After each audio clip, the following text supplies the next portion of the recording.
Hey everyone, and welcome to Chasing Growth. Today I want to talk about culture. When we talk about culture, what comes to mind is what? The country, how people dress, what they eat, the way of art, how they interact with one another, and many other things related to a place, to a location, to a region. And that's true, but the reality is that we never really think about the subcultures. They're actually more important for you than the big culture. The subcultures examples that you can find about subculture are your family, your workplace, your church, a group of friends, maybe another group of friends. All those are subcultures, and it's in those cultures where we have more influence. And if you're a leader in your workplace, if you're a leader at your house, a father, a mother, if you're a leader at your church, a pastor, you're responsible to shape the culture of that place. You're responsible to shape the environment and create an environment that actually will give you the results that you want. If you're not getting the results that you want in your church, your workplace, or your family, it's because probably you're not taking care of the culture. The culture is super important. And again, we're talking about these small subcultures. And what to do? What can you do about it? Probably the most important thing is to accept that you're responsible for it. And because you're responsible for it, you have to create what I call the behavioral values. Other people call it different ways. The people call it all kind of things, all the same. But these behavioral values is how we interact to one another. How we're going to agree to deal with one another. For example, in your family, that can be things that you decide, for example, with your wife. If when we fight, we're never going to go to sleep if we don't fix what is going on. That can be an agreement. At work can be something you don't allow, for example, no gossip. You will say things like, we don't accept gossip here. So if you find somebody gossiping all the time, they have to leave because you know the gossiping won't give you the results that you want. So as leader, you have to be responsible for that. Nobody else is responsible for that in your house, in your church, or in your workplace. So what is the problem? Many times, because this creating this subculture, the environment, demand time, energy, and money.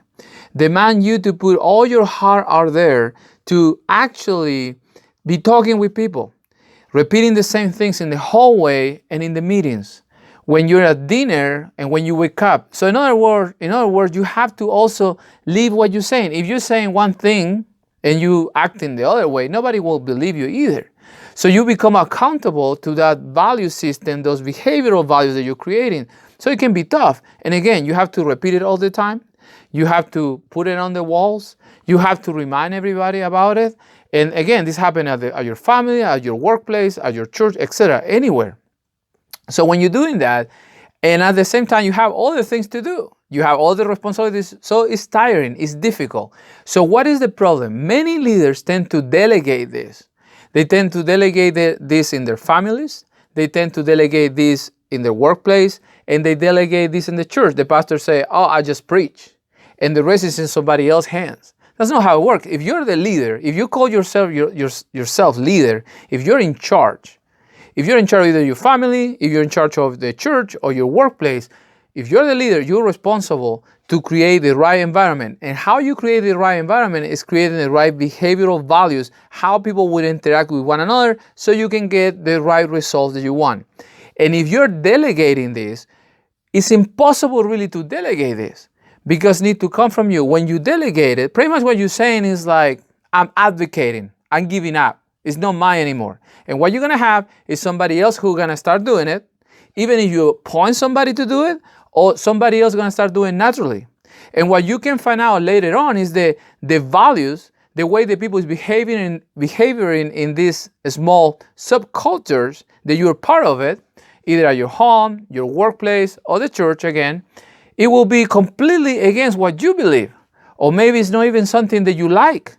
And you're going to wonder how this happened, how that is happening here, how in the world we got to this point as a family, as a workplace, as a church. And the truth is that you let it go. You didn't pay attention to what is your responsibility. One of the primary responsibilities to serve that subculture, that group of people, is to create the right environment, and creating that right environment with the right set of behavioral values so people know what is acceptable and what is not acceptable. You cannot delegate this. You cannot give it to somebody else. So if you're a leader today and you're in a subculture, you're responsible to create the right environment. How you do it? Creating behavioral values. And those values are gonna go accordingly to the results that you wanna have. You are the only one who's responsible. Have a great week. God bless you and see you soon.